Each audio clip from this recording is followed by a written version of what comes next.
Assalamualaikum warahmatullahi wabarakatuh. Selamat bertemu kembali anak-anak kelas 8. Mari kita lanjutkan materi IPS kita tentang perlawanan rakyat Indonesia terhadap pemerintah Hindia Belanda. Semoga kalian ada dalam keadaan sehat walafiat, diberkahi dan diberi kemudahan. Pada pertemuan yang telah lalu kita sudah membahas tentang perlawanan rakyat Indonesia terhadap kongsi dagang, baik itu Portugis maupun Belanda. Seperti biasa, sebelum lanjut ke materi inti, maka kalian harus tahu tujuan pembelajaran kita, agar kalian fokus pada materi pembelajaran. Tujuan pembelajaran yang pertama, yaitu bahwa kalian harus dapat menguraikan terjadinya perang Saparua di Ambon. Kemudian yang kedua, menjelaskan latar belakang dan proses terjadinya perang Padri. Kemudian yang ketiga, harus dapat menyebutkan sebab umum terjadinya perang di Ponegoro. Yang keempat, dapat menyebutkan sebab khusus terjadinya perang di Ponegoro. Nah, materi perlawanan terhadap pemerintah Hindia Belanda ini Ibu bagi dua sesi, karena perlawanan yang dilakukan oleh rakyat Indonesia itu banyak ya untuk mengusir penjajah utamanya. Nah, perlawanan terhadap pemerintah Hindia Belanda terjadi di berbagai daerah pada abad ke-19. Merupakan puncak perlawanan rakyat Indonesia di berbagai daerah menentang pemerintah Hindia Belanda. Kegigihan perlawanan rakyat Indonesia menyebabkan Belanda mengalami krisis keuangan untuk membiayai perang. Nah, perlawanan di berbagai daerah belum berhasil membuahkan kemerdekaan. Semua perlawanan dipadamkan dan kerajaan-kerajaan di Indonesia semakin mengalami keruntuhan. Bagaimana sekarang proses perlawanan rakyat Indonesia pada abad ke-19 itu? Perhatikan perlawanan yang dilakukan rakyat Indonesia berikut ini. Yang pertama dilakukan oleh Patimura, Kapiten Patimura, dengan diberi judul Perang Saparua di Ambon. Nah, kalian masih ingat kekuasaan Inggris yang menggantikan Belanda pada tahun 1811 sampai 1816. Nah, peralihan kekuasaan tersebut menyadarkan rakyat bahwa Belanda bukanlah kekuatan yang paling hebat. Ketika Belanda kembali berkuasa di Indonesia pada tahun 1817, rakyat Ambon mengadakan perlawanan di bawah pimpinan Thomas Matulesi, atau yang dikenal dengan Patimura. Nah, Patimura ini memimpin perlawanan di Saparua dan berhasil merebut benteng Belanda serta membunuh Residen Pandenburg. Nah, dalam perlawanan tersebut turut serta pula seorang pahlawan wanita yang bernama Christina Martha Tiahahu yang merupakan putri tunggal dari Paulus Tiahahu. Siapa Paulus Tiahahu itu? Nah, Paulus Tiahahu adalah teman dari Kapiten Patimura. Perlawanan Patimura dapat dikalahkan setelah bantuan Belanda dari Batavia.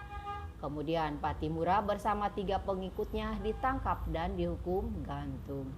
Nah, asalnya kan kalah, kemudian dia mendapat bantuan dari Jakarta atau dari Batavia, kemudian mengalami kemenangan.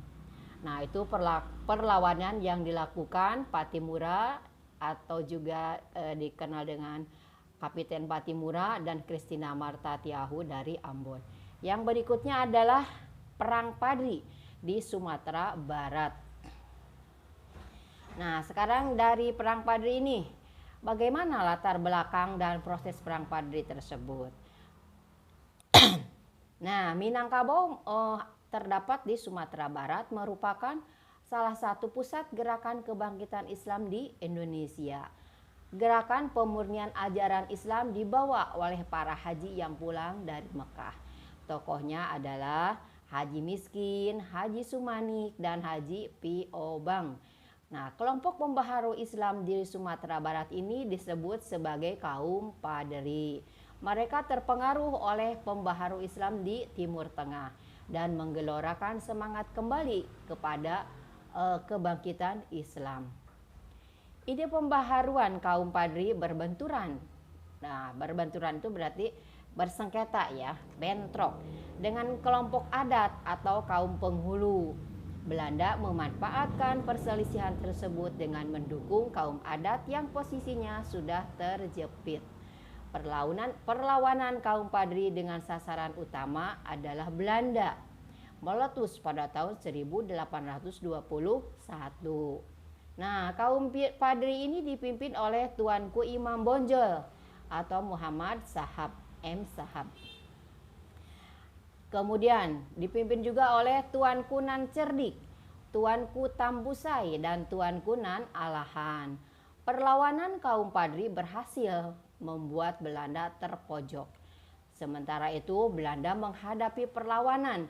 Belanda menerapkan sistem pertahanan benteng stelsel, benteng Por de Kok di Bukit Tinggi, dan benteng Por Panderkapellen yang merupakan dua benteng pertahanannya. Dengan siasat tersebut, Belanda akhirnya menang yang ditandai dengan jatuhnya benteng pertahanan terakhir kaum Padri di Bonjol. Pada tahun berapa? Tahun 1837. Nah, kemudian Tuanku Imam Bonjol ditangkap, kemudian diasingkan ke Priangan. Priangan itu adalah kota di Bandung atau Jawa Barat. Kemudian ke Ambon dan terakhir di Manado hingga beliau wafat pada tahun 1864. Berakhirnya Perang Padri membuat kekuasaan Belanda di Minangkabau semakin berat. Keadaan ini kemudian mendukung usaha Belanda untuk menguasai wilayah Sumatera yang lain. Nah, seperti biasa ya, Belanda itu menggunakan siasat adu domba antara kaum adat dengan kaum Padri yang akhirnya ditolong dan akhirnya kaum Padri mengalami kekalahan. Yang berikutnya adalah perang yang dilakukan oleh Diponegoro. Pada tahun berapa? Nah, perang Diponegoro adalah di Pulau Jawa, yaitu Jawa Tengah. Tahun 1825 sampai 1830. Perang Diponegoro merupakan salah satu perang besar yang dihadapi Belanda. Perlawanan Pangeran Diponegoro tidak lepas dari kegelisahan dan penderitaan rakyat akibat penindasan yang dilakukan pemerintah Hindia Belanda. Nah, kemudian campur tangan pemerintah Hindia Belanda dalam urusan Keraton Yogyakarta merupakan salah satu penyebab kegelisahan rakyat. Nah, kemudian pajak-pajak yang diterapkan pemerintah Hindia Belanda memberatkan rakyat. Kebijakan ekonomi lainnya menjadi sumber penderitaan rakyat yang ikut juga melatar belakangi perang Diponegoro. Nah, salah satu bukti campur tangan politik Belanda dalam urusan politik kerajaan keraton yaitu ketika terjadi pada tahun 1822 Hamengkubuwono IV wafat. Nah, di dalam keraton muncul perselisihan tentang penggantinya karena saat itu putra mahkota baru berumur 3 tahun. Keadaan ini menjadi kesempatan bagi Belanda untuk campur tangan dalam urusan kerajaan. Nah, beberapa tindakan Belanda yang dianggap melecehkan harga diri dan nilai-nilai budaya masyarakat menjadi penyebab lain kebencian rakyat kepada Belanda. Nah, berbagai kegelisahan dan penderitaan yang lama berlangsung dipicu oleh berbagai peristiwa yang membuat rakyat marah. Sebagai contoh, saat membangun jalan baru pada bulan Mei 1825, Belanda dan Pati Danurejo memasang patok-patok pada tanah leluhur di Ponegoro. Di daerah mana? Di daerah Tegal Rejo. Nah, itu tahun 1825. Nah, terjadi perselisihan antara pengikut Diponegoro yaitu Patih Danurejo IV mencabuti patok-patok tersebut. Belanda segera mengutus serdadu untuk menangkap Pangeran Diponegoro. Nah, perang tidak dapat dihindarkan.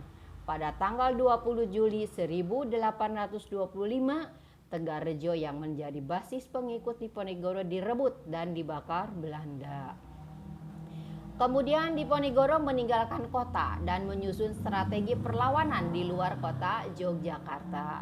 Ini untuk melakukan perang gerilya.